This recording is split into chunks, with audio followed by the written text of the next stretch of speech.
Hi, everybody. David Noor. I want to welcome you to another session on Avnir, our focus on renewed commitments. I want to wish you a happy new year. Delighted you're here. And in my typical style, I'm going to cover a lot of ground. I'm going to share some insights and perspectives and what we're seeing in the market early on in our work with clients, particularly not exclusively, but particularly middle market consulting firms that are under pressure enormously. Most of them don't have a product where they push the button and the light comes on. They sell relationships for a living. Number two, I'm starting to see, and this may resonate with you, very consistent set of behaviors, which is all with great intentions, all with great aspirations, all with great, we're going to go get things done this year. And I want to change that lens. I want to change that perspective when I'm talking about renewed commitments. That's the focus of this session. Couple housekeeping notes. We're live on LinkedIn, YouTube, X. Facebook was giving me a little bit of trouble before I joined. And I would encourage you, jump in with your questions, with your comments. If some of what I'm what I'm sharing resonates with you, please feel free to share that. Jump in with your questions. I'm a content presenter, so I'm going to cover a lot of ground, but I want to make sure you get value from this session. Also, avnirinsights.com is a really good website to check out. We're very focused on really the relational needs with the platform, relational needs of mid-market consulting firms, and the pains, like I said, that we're seeing in the market that we're talking to executives about on a consistent basis. So if we haven't had a chance to meet, or if you don't know anything about background, early career in tech, sales management, consulting, president of a startup in New York, 2 decades of strategic advisory work, executive coaching, leadership development with global clients. I've been blessed to write several books on this topic. And my passion is this idea of strategic, intentional, and quantifiable relationships. So really, bringing these insights to the clients and how to apply them in a meaningful way is what I'm trying to do. If you've ever played one of these dynamic sports like soccer, rugby, hockey, lacrosse, I think this will resonate with you that 90% of these games are played when you don't have the ball, when you don't have the puck. And the best players on the best teams are always asking, where should I be?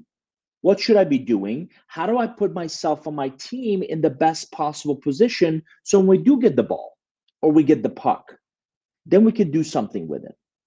And I would submit to you in 2026, that pitch is your market. And the best teams are always asking, where should I be? What should I be doing? How do I put myself and my team in the best possible position so when we do get the ball, when we get the opportunity, we can do something about it? So the goal here is to really think about, and our friends at Axe have this really interesting kind of perspective of really an inflection point in consulting. And again, I would submit this is also much broader for a much broader audience of the demand for traditional advice is heavily declining as directly proportionate to the use of AI by clients. And what I like about their lens is if you look at where consulting has been traditionally from the value chain of invisible to visible, and whether it was a genesis or you custom built something or the evolutionary stage of a product, maybe a platform and ecosystems, traditionally we've sold, right? Maybe some insights, maybe some custom integration. It is, and this is their perspective, but I tend to agree, it is evolving. In productizing consulting, propositions and offers, in benchmarking with tools and data, in creating dashboards and portals and predictive insights, in leveraging the AI enablement, governance, AI strategy, right? To almost like a subscription-led consulting. But the consulting world is evolving, and those that are going to sit on the sideline are going to continue to struggle in really understanding how they're going to remain relevant. So today's agenda, very focused on, again, the focus here is renewed commitments, plural. I think, again, this is going to resonate, that intentions alone aren't going to move the needle. We're going to talk a lot about that. We're going to talk about activity does not equate to strategic relationship value. You're having a lot of coffee meetings. You have a lot of lunch meetings. You have a lot of email exchanges. Respectfully, so what? The illusion of CRM and the reality of relationships, right? That's a big one. Hey, we've got this massive CRM implementation, and yet we're still missing opportunities. And then this idea of the commitment that changes outcome as a bonus. So let's talk about intentions, and let's talk about, right, that intentions alone aren't going to move the needle. I am constantly reminded that a lot of people regrettably confuse vibration with forward motion. They confuse activity with, are we making right progress? Are we making sufficient progress? Are we making the right approaches to what we're trying to do? And what I want you to think about, what I want you to see, what I want you to understand is that intention is great. You need that. The intention is really critical as I add more insights. And we all start the year. That's the fascinating part. We all start the year with the best of intentions. We all start the year with, I'm gonna do, by the way, it's the same way every year. Have you noticed? Great intentions, big goals, big plans to do business development differently. 12 months later, let me know if this sounds familiar. The same frustrations, right? Business development was inconsistent, ebb and flow, right? We got so busy with those 3 client projects that we neglected following up on people. CRM data looks organized, but it doesn't tell me actually what really matters. The relationships still live in people's heads, not in any kind of a system. And growth depends too much on who remembers what and when. So no wonder this causes all kinds of angst.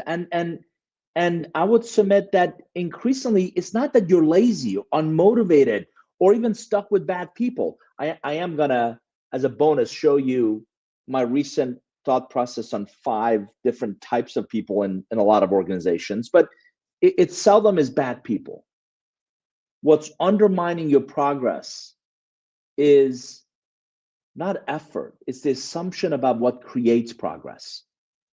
And I think that's a really important delineation that you got to think about. So activity doesn't equate to strategic relationship value.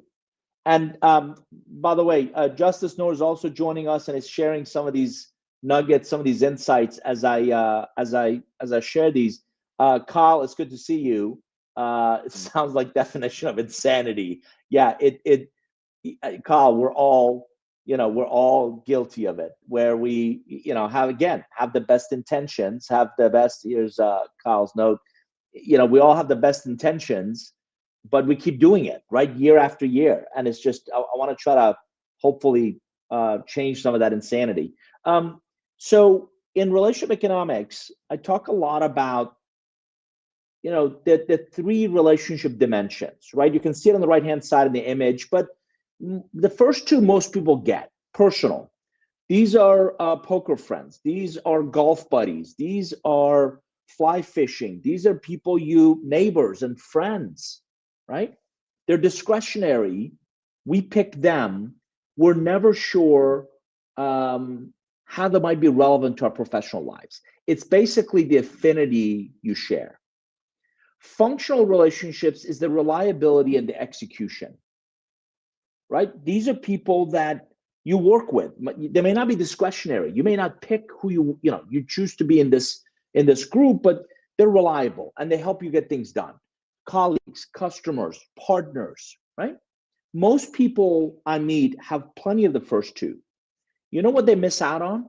Their strategic relationships, the value exchange that drives real competitive advantage. That's the dimension here. They elevate your thinking, they elevate your perspective, they accelerate the outcomes that you're trying to accomplish. So what happens is way too many firms focus on the mechanics, meetings, CRM entries, follow-ups, all important, but without understanding that relationship value flows when intention meets insight. So you have the greatest intentions, new year, I'm going to do things differently this year, right? But if your actions, if your intentions are not insightful, if they're not actionable, if they're not things that allow you to be efficient, this isn't about more hours. This isn't about, oh, I'm going to work harder. This is about working more intelligently, because activity without those insights, you're checking a lot of boxes, right? You get little traction, and you get fuzzy decisions about who matters and why. So when I say the illusion of CRM and the reality of relationships, this is an example of a relationship map.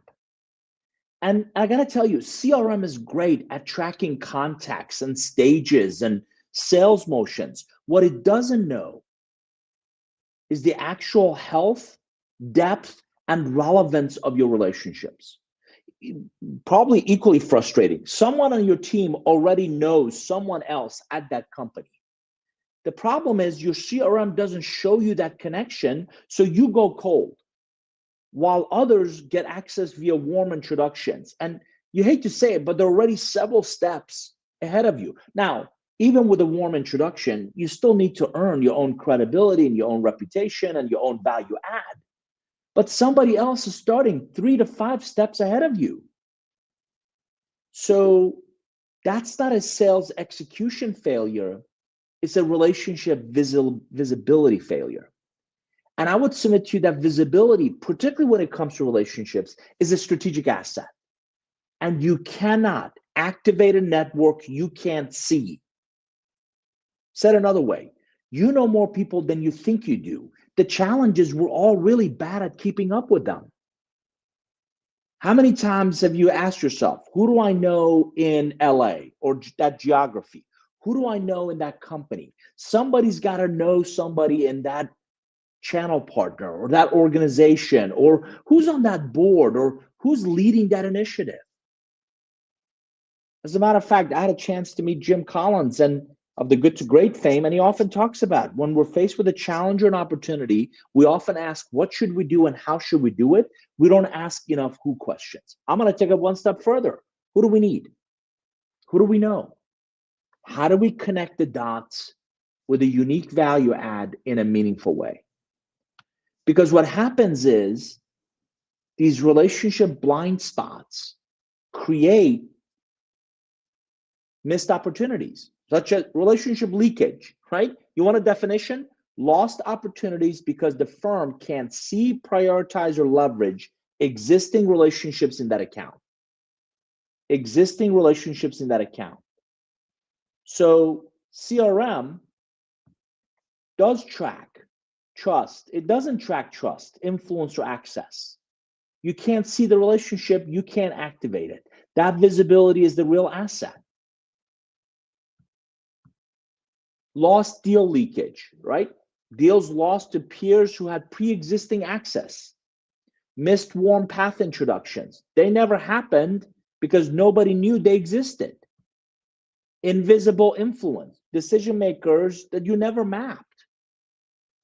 So that visibility, it really is a new competitive advantage. And we believe you don't, the results of this becomes you chase a lot of different things, and yet you get lower win rate. Your sales cycle is continuously longer. You got resilience, or reliance on the founder relationships, and the internal silos continue to restrict kind of the revenue acceleration. So, and again, I may have shared this before. EPSTA is a global research firm. They've done a really nice job in benchmarking the state of go-to-market. And what I liked was this idea of the DNA of a top performing team, right? Look at the left-hand side, selling skills. Top left, time management. Top right, pipeline management. Guess what? A lot of AI tools are starting to automate those other three. The relationships at the bottom becomes that connective tissue, becomes a really interesting way to think about how do we prioritize, how do we nurture, how do we proactively engage the relationships that are most critical to our success. So the commitment, we're talking about a renewed commitment, new year, the commitments that I really want you to think about, the commitments that really impact outcomes and really change the results you're after. Number one, start thinking about relationship health, depth, and relevance. So one of the things I've talked about is the idea of an ideal relationship profile. So if you have a goal, let's say my goal is I want to drive this much in revenue. It is really helpful to identify by name an individual relationship that has been instrumental to that goal in the past. We call that an ideal relationship profile. It's not an ideal customer profile, it's an individual relationship. So attach a relationship profile to that goal. That person is instrumental to me reaching that goal. By the way, here's a pro tip. Are there some attributes about that individual that makes them ideal? And if you organize, prioritize, and we say activate your top 100 relationships for each goal, and this is important, you can't have 75 goals, right? Here's my top 3 to 5. And it doesn't have to be all 100 each, but if there's I want you to focus. And I got to tell you, I can't take credit for this. I heard somebody else talk about it. If you reduce the size of the stack, the needles have a much better chance of appearing. We always say, I'm looking for a needle in a stack of hay. Well, what if you reduce that stack? Would that needle be easier to find? That's what we're trying to do. Of everybody who are the most relevant relationships that you can and you should focus on? Start organizing, start prioritizing, start updating. I got to tell you, I tell people Happy New Year into June, right? Because it's a fantastic opportunity to engage. It's a fantastic opportunity to really reach out to your relationships and ask about their priorities, about how you can become of the biggest value to them. But if you start attaching ideal relationship profiles to each of these key initiatives and really focus on your most valuable relationships against that goal, it becomes invaluable. The second thing you need to commit to is what we call contextual relevance. You've got to find ways to stay top of mind with unique insights. So I was talking right before this call, I was talking to a longtime friend, and the comment that I made was our kind of work, many times, it's event driven. They may not need us today, tomorrow, next week, or next month, but something happens where they need us. And again, we do this all the time. Like, who was who did that I knew, or who did that I could use better? Who was solving that problem that I spoke with 6 months ago, right? If you're not staying top of mind, by the way, with unique insights, you're going to get lost in the noise. So, and again, I'm going to show you an example of that before we end today's session. The other thing you want to do is connect meaningfully to demonstrate a vested interest in their success.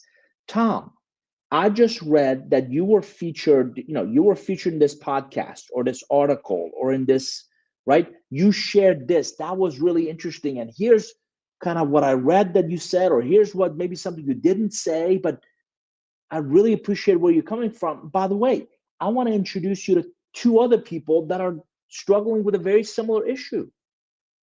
Look at what I just did in that scenario. I didn't call Tom to try to sell him something. What I did was I read, I'm keeping up with you. You're important to me. I'm prioritizing learning more about you, your business, your challenges, your opportunities. I read this, I discerned it, and here's a way that I can add value.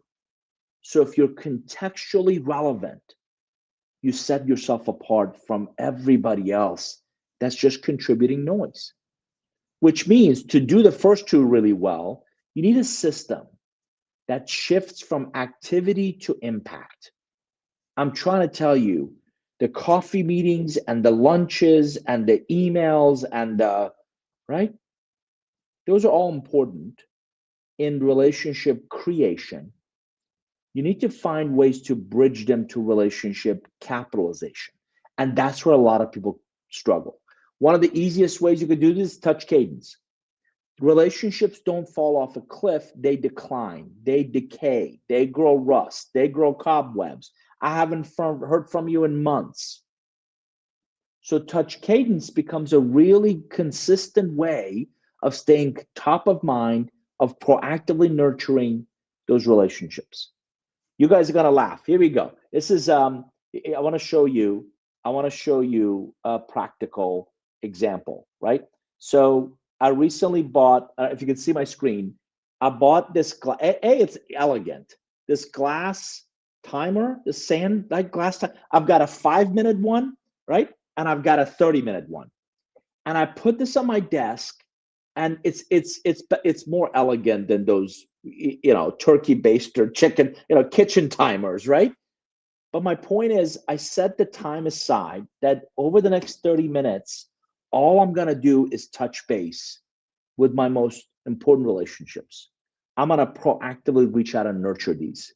And that's an example of touch cadence that keeps you engaged, that keeps you top of mind, that keeps you updated. Again, earlier today, I got a personal newsletter from a very seasoned executive that I've coached for a number of years. I left my last role, right, 6 months ago. Here's what I've been doing. Here's what I'm looking for next. And here's my ask of you. I replied back. I thought that was brilliant. And I gave him some input on kind of what he's asked for. So that touch cadence is really important with a unique value add, not just noise. The other thing that I'm a big fan of here is, as I said, relationship visibility. When it becomes a strategic asset, when you prioritize it, start asking more who questions. Who do we need? Who do we know? How do I connect the dots? How can I get a warm introduction? Start talking to people about, by the way, I call it relationship enablement. Don't add to people's plates. Arm them with the ammunition to intelligently introduce you. Because again, I got to tell you, the best firms, the best relationship builders I've ever met really understand these 6 unique phases. I've shared this before, where they prepare, right? They map the relationships that are going to be critical to their success. They plan on it. They execute it. That's where the results come from. So are you sustaining? Are you nurturing? Are you requesting? Are you relating? That middle is the relationship engine. And you cannot do this for 5,000 people. So who are the top 10? Who are the top 20? I've got my list in front of me. 30, 50 people that you need to be very proactive, very intentional about nurturing. So a framework that we believe can make a real change in moving from intention to outcome. Look at these 4. Number 1, as I said earlier, diagnose your relationship health, not your CRM organization, your visibility into the network. Hopefully networks, plural. There are different pockets, different ecosystems that you're ideally involved in. Number 2, turn relationships into intelligence. So a real connection. Can you find a way to score that influence? Can you trigger strategic next steps in nurturing that relationship over a continuum, right? Those are all opportunities to turn everyday connections into actionable relational insights. 3, act with precision. I said this earlier, a ton of research shows that an average individual can proactively manage about 100 to 150 relationships, the Dunbar number. So a warm introduction beats a cold outreach every time. It changes your starting condition. So I want to be very intentional about the relationships I choose to invest in. And then that's got to be, it's one of my favorite books, by the way, by the same title, Measure What Matters. Not meetings or activities, but really the relationship strength. Are people responsive? Great relationships are responsive. Great relationships bring unique insights. Great relationships make warm introductions and open doors. Mediocre ones, yeah, they'll get around to it. Really weak ones just give you talk. Yeah, it's good to see you again. Happy New Year. Let's get together, right? I'm allergic to vagueness, right? And I don't need more passive relationships in my life. I want more proactive, more strategic, more intentional, because I believe they build more depth, more authenticity, more real, more impact. So look at referral velocity. I've always believed every referral is a recommendation. If people are not referring you, this would be a really good time to ask, why is that? And how do I get a closed loop visibility into the relationships I have, the relationships I need? How do I accelerate getting things done? So this renewed commitments, the renewal that matters more than ever is because the traditional pipeline model lags the pace of business. Renewal matters more than ever because digital signals are overwhelming analog intuition. Renewal matters more than ever before because discounts don't win deals, trust and access does. So your firm's ability to see and activate the network you already have. I'm telling you, everybody wants net new. And I feel like a one-man advocate carrying a flag saying you already know more people than you think you do. We're just really bad at nurturing them. So seeing and activating your network that you already have starts to separate you from winning those deals from others that also ran. Don't let another year go by leaving value, relational value unexplored. These pains are exactly what we're trying to do. We call it intelligent relationship management. And whereas yesterday, right, you had structured input, some sort of a predictive model, some sort of a system of record and output, our unique approach is AI orchestration of structured and unstructured data, really giving you intelligent actions. We're trying to do this in a very clean, very dynamic way.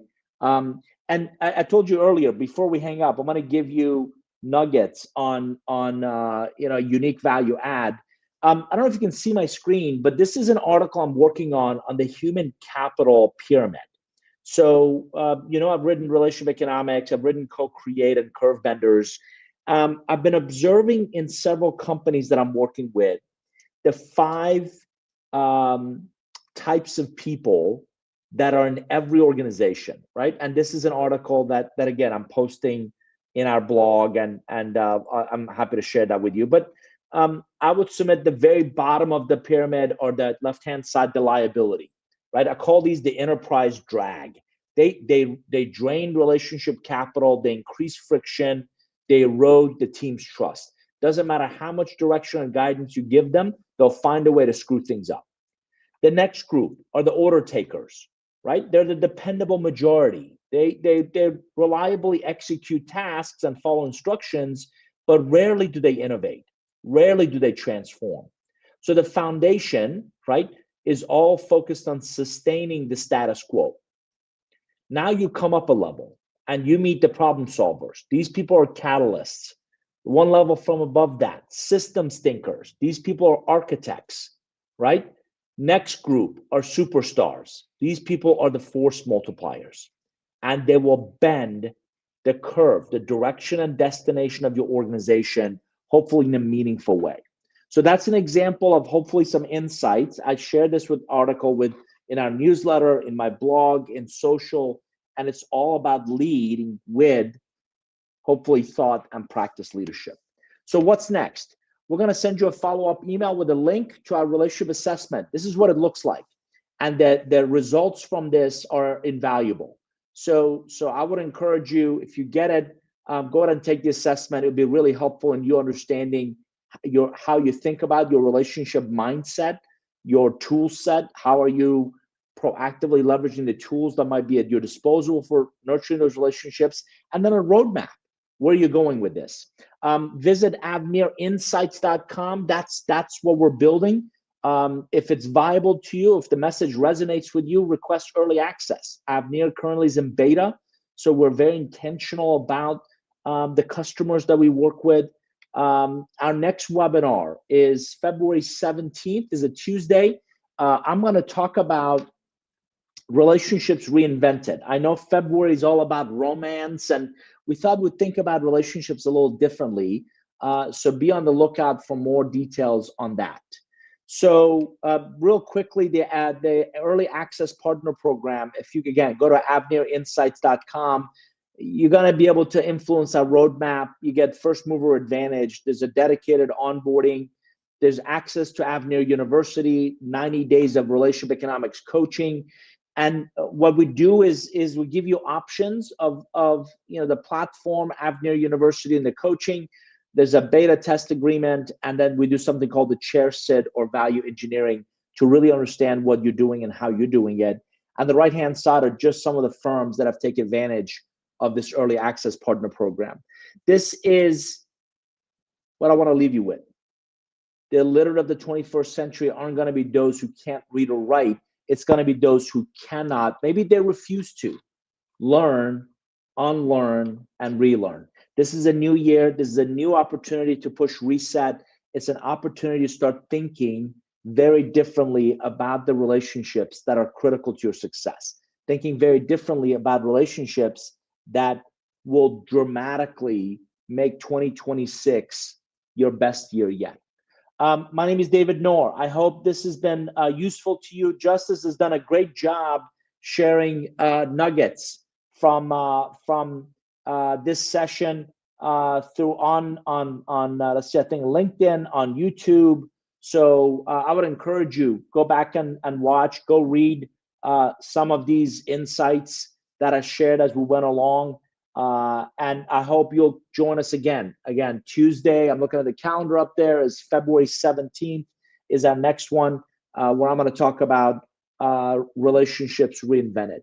Make it a great rest of the week. Make it a great month. I wish you all the best in this new year. Remember, I'm going to say Happy New Year into June, and I look forward to seeing you again soon. Thanks, everybody. Make it a great rest of the day. See ya. Bye-bye.